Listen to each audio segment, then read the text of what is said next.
Eu quero acionar nossa reportagem também, mas para falar um pouquinho sobre o período de convenção partidária, que é o momento em que as siglas confirmam os seus candidatos.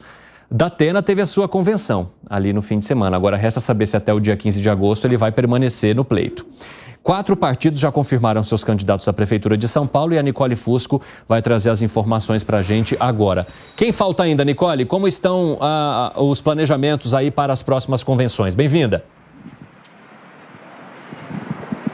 Oi, Evandro, boa tarde para você, para todo mundo que nos acompanha, muito obrigada.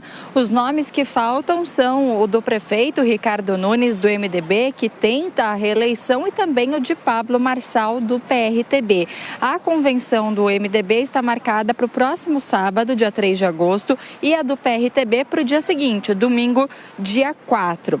Nós preparamos, inclusive, uma imagem para mostrar para vocês que estão no estúdio, para quem nos acompanha, para a gente ver então quem que já foi confirmado nessa disputa pela prefeitura aqui de São Paulo. No dia 20 de julho, o pessoal aprovou a candidatura de Guilherme Boulos, que terá como vice então a petista Marta Suplicy. Além do PT, outros partidos também fazem parte desse apoio, né, como a Rede Sustentabilidade, PDT, PC, PCdoB e PMB.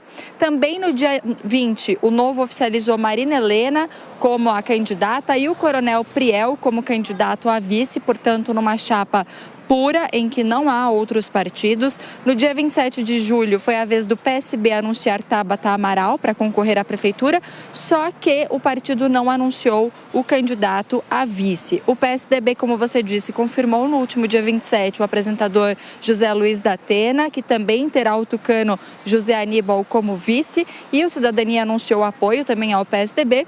O PL definiu o apoio à candidatura a Ricardo Nunes, à reeleição, e o nome também do coronel da reserva da PM, Ricardo Melo Araújo, como vice.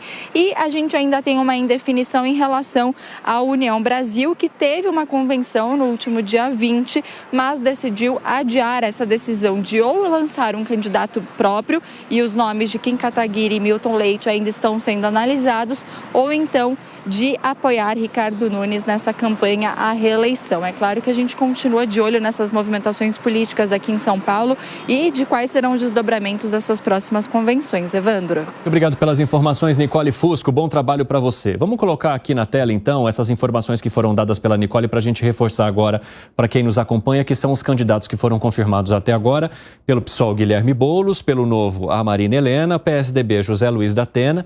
Teve ali a confirmação, até conversei com o Marconi Perillo nesse fim de semana e ele disse que sim, ele está vendo ali um sangue nos olhos de Datena para permanecer nessa disputa, mas a gente precisa esperar até o dia 15 para saber se depois da convenção ele permanecerá. E pelo PSB, Tabata Amaral, que ainda não apresentou o seu candidato a vice. Aqui temos Aloysio Nunes pelo PSDB de José Luiz Datena. Pelo PSB, Tabata Amaral respondeu aos jornalistas que aquilo não interessava naquele momento e sim as propostas de governo que ela tem e ter ao seu lado principais representantes deste partido, vice-presidente Geraldo Alckmin e também o ex-governador Márcio França e agora ministro deste governo. As próximas convenções estão marcadas pelo MDB Ricardo Nunes, mas aqui a gente não precisa nem falar, né? Ele está liderando ali as últimas pesquisas eleitorais, então marcou para o dia 3/8, o seu vice já teve a convenção feita pelo seu partido e a confirmação de que vai caminhar com Ricardo Nunes. E aqui, como mencionou a Nicole,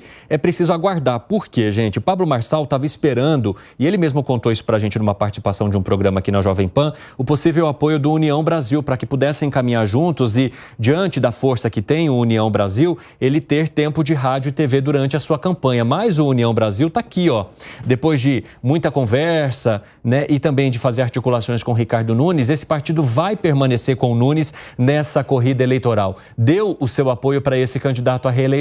Desse jeito aqui, isso pode desidratar muito da campanha de Pablo Marçal agora nessa fase, depois da convenção. Então, ele está deixando o partido PRTB, né? Está deixando ali a convenção para muito próximo do prazo que é dado pelo Tribunal Superior Eleitoral para que isso aconteça e, de fato, ainda é uma indefinição. Alangani. Pois é, eu acho que a grande dúvida é em relação tanto ao Marçal e quanto ao Datena, né? E aí tem uma capacidade de migração de voto de ambos, né? O Marçal, provavelmente, os votos dele iriam para Ricardo Nunes. E agora, em relação ao Datena, é uma posição meio dúbia, né? Porque, ao mesmo tempo, no passado, ele, em certo sentido, apoiou o Lula, foi crítico do Bolsonaro, mas ele faz um discurso bastante duro em relação à segurança pública, que tem mais identificação com o bolsonarismo, portanto, com Ricardo Nunes. Então, a gente fica na dúvida para onde iria os votos do Datena. Agora, o Pablo Marçal, saindo da disputa, acaba favorecendo o Ricardo Nunes. Como é que você vê esse bololô aí, hein, Fábio Piperno? Olha, eu vejo de uma forma parecida com ela, porque sem o Datena, todas as simulações, elas apontavam os dois primeiros, né, sempre acima de 30%. Com o Datena, os dois acabaram perdendo pontos importantes. E é claro que o Datena, de fato, ele tem uma plataforma com um discurso mais identificado, sim, com a direita, por conta do tema segurança, mas o Datena, de fato, já flertou com todo mundo, é amigo do Boulos, já foi... ele foi filiado ao PT, depois ele foi muito próximo... E veja, o Datena era o candidato do Bolsonaro ao Senado aqui em São Paulo em 22, e acabou, enfim, desistindo. Então, é sempre uma incógnita, né? Então, é interessante a gente depois avaliar como é que, se a candidatura dele é algo real, né? Deixar o campo da ficção, se ele vai seguir em frente ou não. E você, Gustavo Segré, como é que avalia aí, principalmente, esse momento de Pablo Marçal sem o apoio do União Brasil? Bom, devemos lembrar que quando participou Pablo Marçal no Direto ao Ponto, ele afirmou, para quem quisesse ouvir, que o Coronel Melo não seria o candidato a vice do Nunes. E parece que a convenção já provou que isso, de fato, será assim. Salvo que o Nunes, eventualmente, mude de ideia, o que não acredito que aconteça, porque aí estaria contrariando a indicação do próprio ex-presidente Bolsonaro. Tem muita gente que menciona que a candidatura do Pablo Marçal poderia ser utilizada para que ele tenha isso como um trampolim para 2026. Pela característica de personalidade do Pablo Marçal, eu duvido que seja. Dá a sensação de que ele vai ir até o final, tomara isso seja, porque pode dar um enfoque bem interessante aos debates. De fato, no mesmo programa Direto ao Ponto, ele já manifestou que a participação dele nos debates estava confirmada e pode dar um bom agregado dentro do valor do debate para que os próprios eleitores tirem as suas conclusões. O Datena, de ser afiliado ao PT a ser candidato ao Senado pelo Bolsonaro, vemos que o aspecto político é bem amplo e variável, né? Então, temos que esperar também. E lembrando que esse PRTB era o partido do Levi Fidelix. Exatamente. Né? Vamos ver se ele pega uma carona no aerotrem, né? Pessoal, ele tem que arrematar do jeitinho dele.